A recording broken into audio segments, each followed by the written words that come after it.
दोस्तों, तो स्वागत है आपका आपके अपने यूट्यूब चैनल @एजुकेशनल नॉलेज में।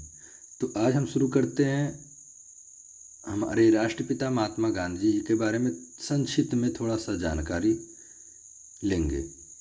चलिए शुरू करते हैं।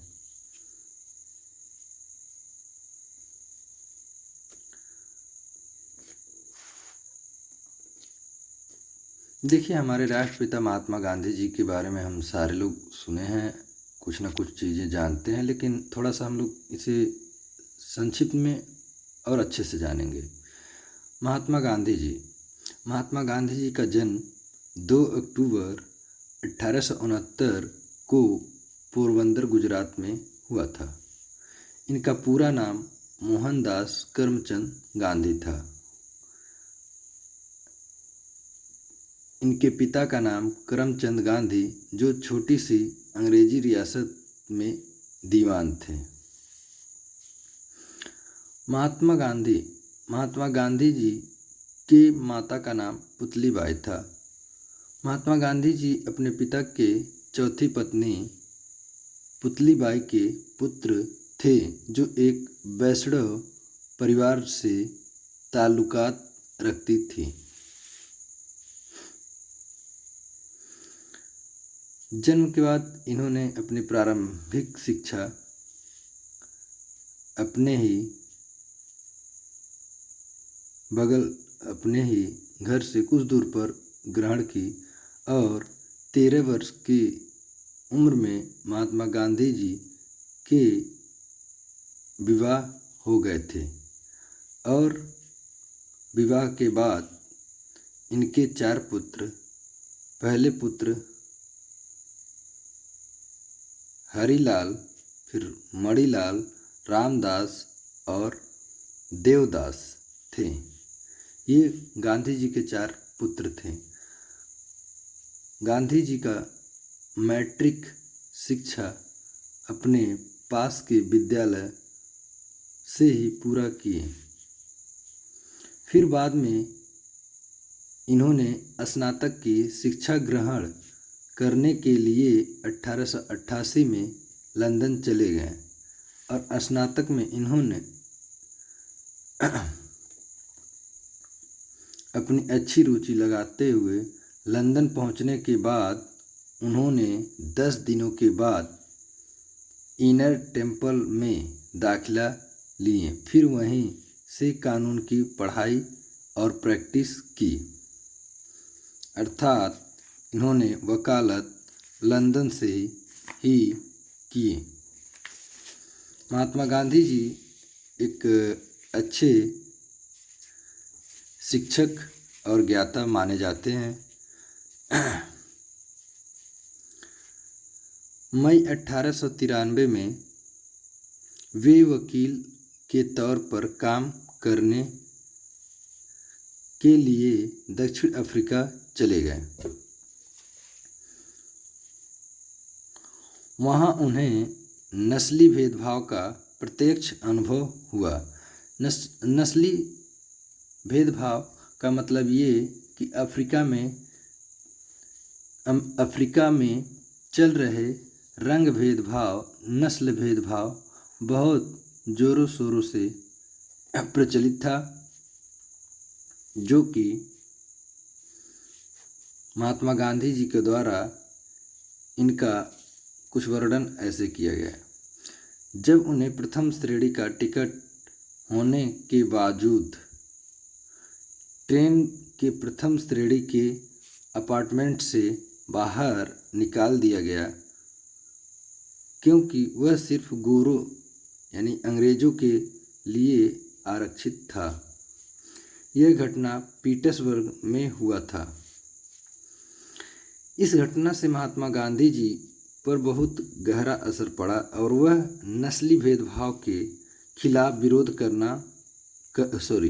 विरोध करने का फैसला किया, अर्थात इस अपमानजनक कृत्य से महात्मा गांधी जी को बहुत बड़ा ठेस पहुंचा। 22 मई 1894 को गांधी जी ने नेटाल इंडियन कांग्रेस NIC की स्थापना की। यह एक समाज सुधारक पार्टी थी और अफ्रीका में भारतीयों के अधिकार को बेहतर बनाने के लिए कड़ी मेहनत किए।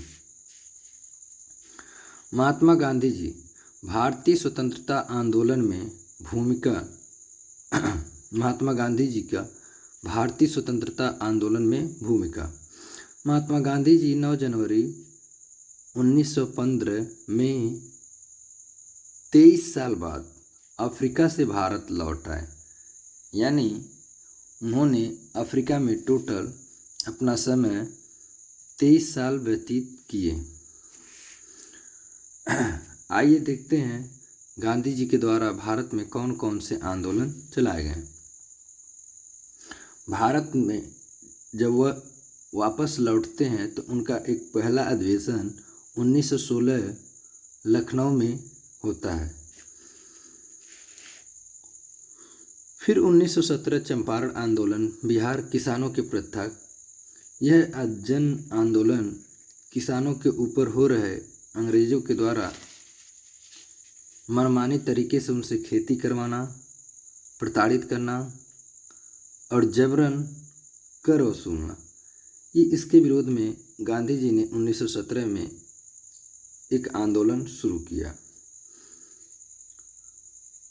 फिर पुनः 1918 में खेड़ा गुजरात में इन्होंने आंदोलन, यह भी आंदोलन किसानों के प्रति था।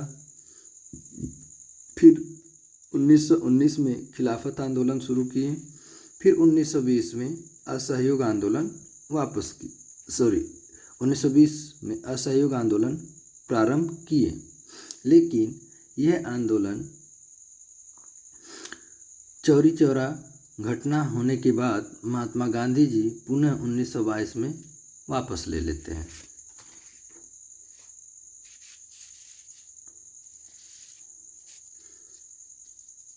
चौरी चौरा घटना के बाद असहयोग आंदोलन को समाप्त कर दिया जाता है। फिर पुनः 1942 में भारत छोड़ो आंदोलन। अंग्रेजों के खिलाफ महात्मा गांधी जी काफ़ी संघर्ष करते हुए उन्होंने कई आंदोलनों का नेतृत्व किया और काफ़ी कुछ समस्या को झेलते हुए आज़ादी की लड़ाई लड़ते हुए उन्होंने 1942 तक अपने विचारों का, अपने इच्छाओं का समर्थन करते हुए सीधे सीधे अंग्रेज़ों के खिलाफ उन्होंने 1942 में भारत छोड़ो आंदोलन प्रारंभ कर दिया। महात्मा गांधी जी द्वारा दिए गए नारे। महात्मा गांधी जी के द्वारा दिए गए कुछ महत्वपूर्ण नारे हैं, इनको भी हम लोग जानेंगे।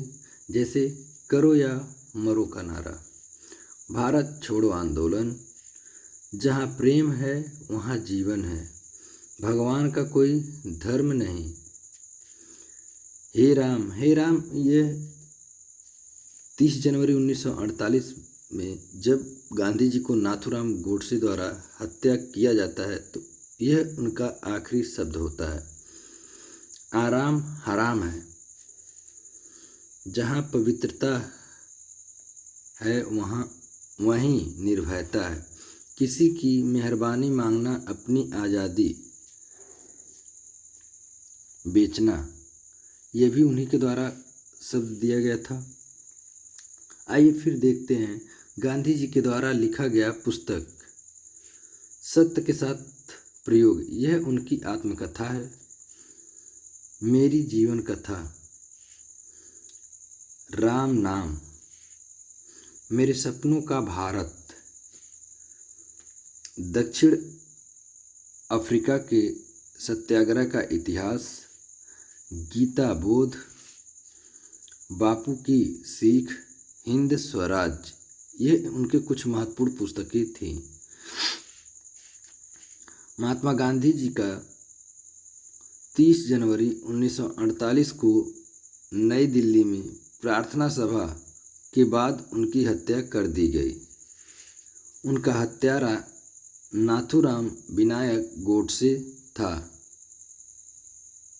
जो एक हिंदू कट्टरपंथी था और यह बापू जी के विचारों का बहुत बड़ा समर्थक भी था।